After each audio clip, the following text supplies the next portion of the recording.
pretty decently with that red-clad ZSS, going down really only to WebJP in the ZSS Ditto. Speaking of surprise ZSSs in the bracket, but have to see if we can take down King K. Rool as we go to Pokemon Stadium for game number 1. All right, so in theory, this should be a very fun match for Sensei and Sensei alone, because a big target leaves plenty to the imagination when it comes to how Zerasu can combo and pressure from all parts of the stage, especially on a stage like PS2, where you know you're going to be able to control the sky, and Zerasu just has the speed to go from end to end for the length of the stage and isn't as much of a problem. With that being said, K. Rool actually does have like a lot of burst options as far as damage is concerned, and like Paralyzer's not going to have as much of an impact depending on how well Sparx is able to keep Sensei out with the crown. And a good call out on the platform actually lets Sparx take the lead here. Interesting stuff thus far, and yeah, that having to deal with K. Rool on Wi-Fi is a spiritual experience in of itself. I will say that, but Sensei right now seems to be negotiating it just fine. We're evening it up at 2 stocks apiece. Has 2 stocks at Smash 4. Please laugh. Anyway, Burial. Sparx. You're Stu. I mean, look. we've all said it at some juncture, okay? Like, all I'm seeing right now is a K. Rool trying to get on by in life, but Sensei is not letting it happen.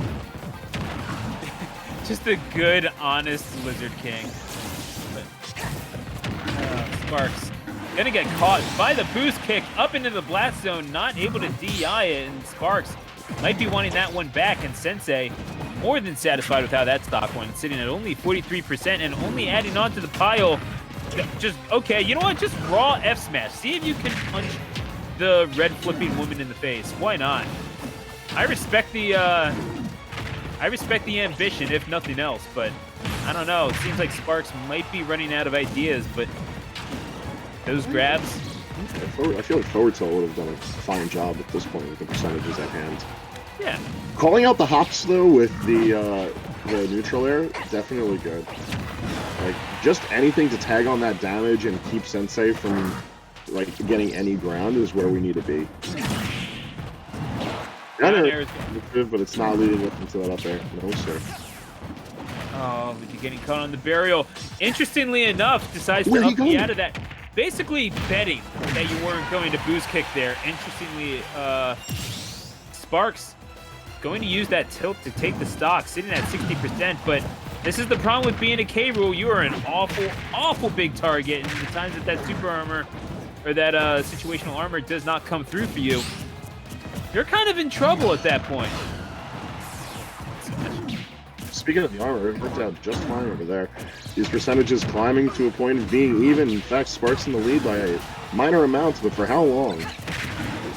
Well, there's your answer for you, as the crown gonna get smacked around the head of Sparx. That is not exactly where he wanted it, and oh, Sensei says, give that crown to me. I am the fall gal here. And Sensei will go up 1-0. Alright, good idea. Using King K. Rool's neutral air. Bad idea. Constantly landing King K. Rool's neutral air outside of the range of Zerasu. Over and over, we saw Sensei punish the snare with the boost kick, and it just kept on rewarding him, either with damage or kills. I feel like Sparx could bring us to a game 3, but he has to be a bit more careful with these options. Yeah, just getting a little button happy. I get the feeling that this is one of those deals where you're used to K. Rool's buttons, especially on Wi-Fi, having a certain air of privilege to them, like a certain unpunishability, and you're not really expecting someone to be able to call them out so easily, but he's named Sensei for a reason. He knows his stuff. This ain't exactly his first rodeo. And certainly not in Fusion, and certainly not on Wi-Fi. Sparx is going to have to, be a little bit more calculating with the buttons that they're throwing out, because it's not like the Nair can't be effective, but when you're using it over and over and over again, you're not exactly throwing you're not exactly throwing Jacob deGrom's fastball. You know what I mean? It's not just like you see it coming, but you can't hit it anyway. You gotta get the job done with K-Rool. K-Rool does have good burst options, especially if we bring things onto a tighter stage, like say for instance Smashville or Small Battlefield. Like K-Rool can put down serious numbers, like especially if you're not being too careful. Like we even saw Sparx break first blood in Game 1. It's just a matter of him keeping that same energy as he moves forward and being careful with the options that he chooses to use in neutral.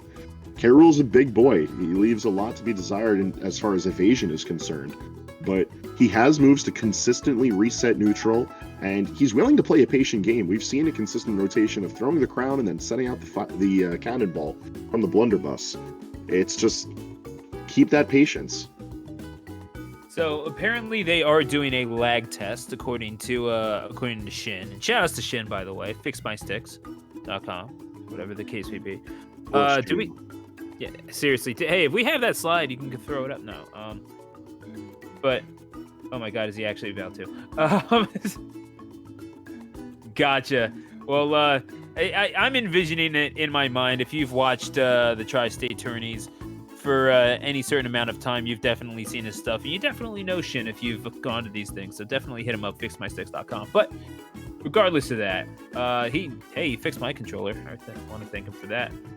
But Sparx and Sensei, getting back to this, it's more just we have seen Sensei make deep runs with this ZSS before. In fact, just last week at DNA, doing quite well until he ran into WebJP in the ZSS Ditto, oddly enough. So what you might expect, what you envision in your mind, Hangman, to be a Lucas versus Snake matchup, just turned out to be a ZSS Ditto, which was mind-bending in of itself, I assure you. But hey, listen, man, since the beginning of Ultimate, I've been advocating that Zero Suit is one of the best characters in the game. I'm definitely here for two talented players to rep the character further. Even though both Sensei and WebJP are very strong character specialists in their own right, I'm definitely here for them experimenting with stronger characters. I mean, that's kind of what we're here to do. This is the crucible through which champions are forged, the weekly tri-state brackets. This is where you get your XPs. This is where you take your reps and make sure that your characters are on point. Like, this is where, people like Leon or Great Gonzalez or Jackal certainly were able to kind of grind out these characters and bring them to world-class form. This is not, just any old region. This is Tri-State, where you have iron sharpening iron on such a consistent basis. And now that we're online, we kind of get to share that wealth with the world, and other people get to bring their good stuff into these brackets. And I mean, last week at DNA, we had Holopup winning it, and he was ranked number 2 in Ireland. So this guy is and not too shabby on the WWR either. I believe he was ranked either 64th or 59th. I don't have it right in front of me. Forgive me for my inaccuracy, but yeah, these are all people that are entering these brackets. This is the quality that is mandated, really, when you enter these sorts of brackets. You have to be at about that level if you want to perform, but you could be at any level, really, in order to play against them, in order to get your reps against them, and kind of sharpen yourself into a more solid player overall. There's plenty that can be learned from playing on Wi-Fi against such players. Everyone loves to discount the notion of Wi-Fi, and there's plenty of valid reasons for doing so. As we sit through a lag test. Every time I play a Pikachu on Elite Smash, I come up with plenty. But but I feel like it's the notion that everyone is looking for the same exact experience as you would get from playing with people offline, be it in a in-person grind session environment or an in-person bracket environment. But it's different. The online bracket environment is different, and as such, I feel like there's a different mindset that goes into it and different type of pressure that a player's got to put on themselves. And as long as you come to that realization for yourself, and you figure out what you want to learn and how you want to learn it, playing online can be just as valid as an experience as playing in person. You just got to readjust your priorities, and sometimes maybe readjust a character or two. So I've seen a lot of people picking up a lot of different types of characters in the past few months. it's amazing what quarantine will do to a person, right? But in all seriousness, you still have the desire to grow. You still have the desire to play the game. You definitely want to make sure that you're growing, at least in some sense, whether it's learning a new character or working on your tech or making sure that you're adjusting to the online game as opposed to the offline stuff, or some things just might not work as well. You don't really know how your things are going to translate over to this universal whatever the heck is going on. And it seems like we have a dual exit of the ring. This might just be them. Yeah, I think they're still doing the lag test. Yeah, they're still doing the lag test. Oh boy. So as we wait for the, I guess this is the, I guess this is our not at all halftime show here. After three battles, after 3 rounds, this is the Mike and Mo halftime show on Guts.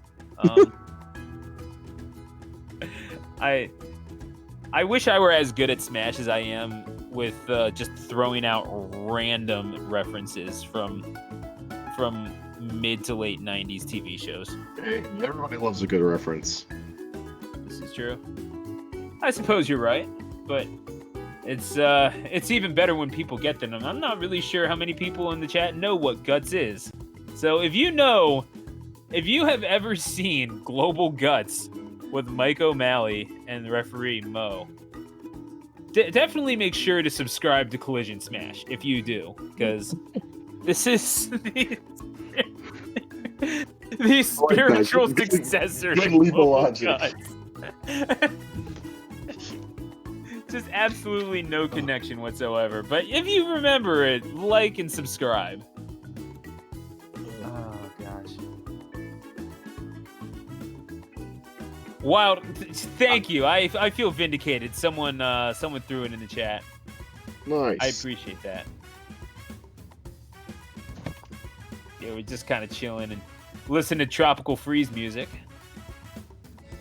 You know, honestly, this is one thing I missed about commentating, is that you, especially with like online events, sometimes like everything's going nice and dandy, and then it just takes like one little wrench to get thrown into the mix, and it all falls apart, and all professionalism is challenged.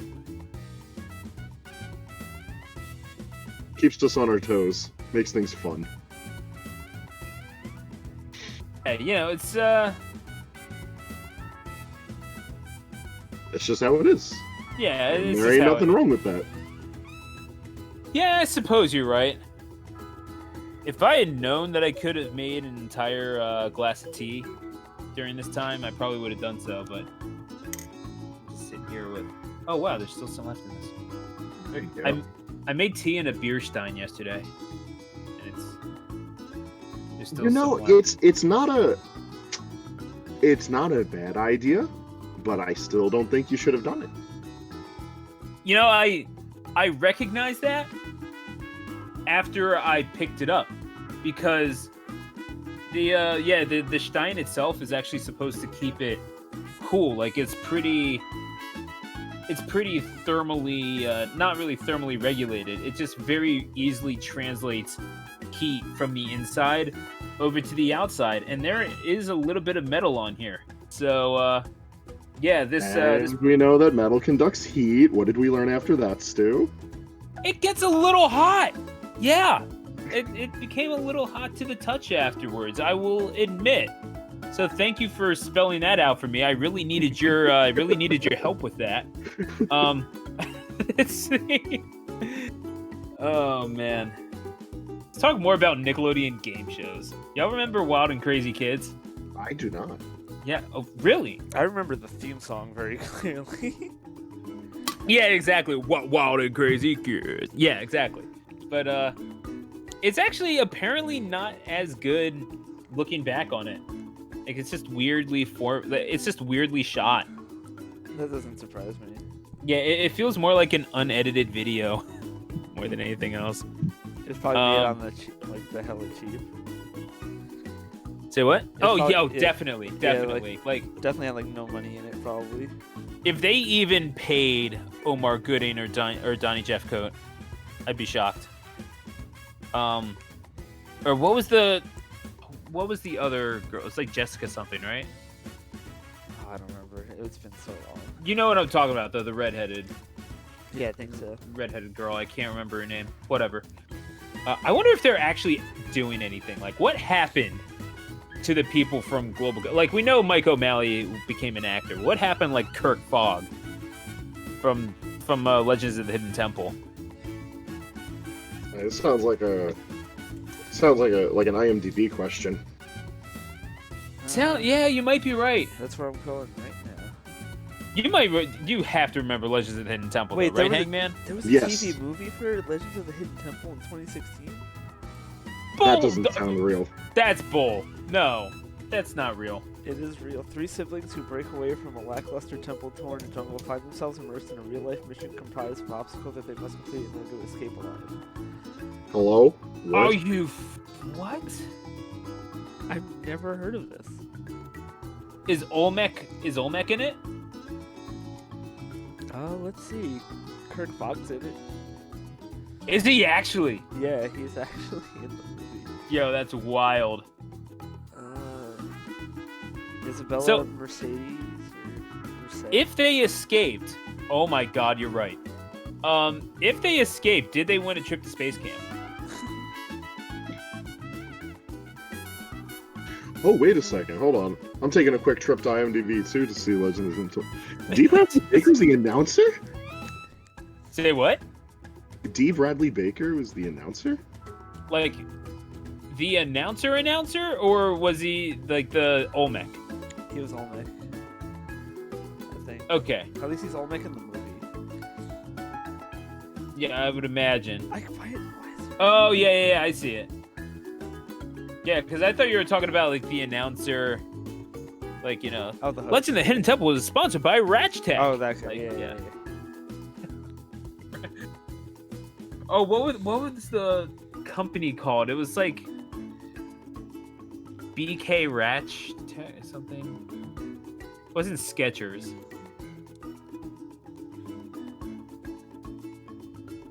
What was it called? It's like LA Lights, but not quite.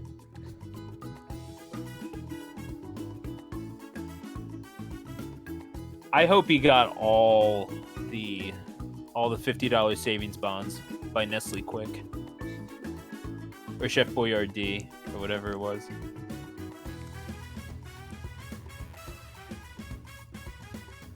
Oh crap! Yeah.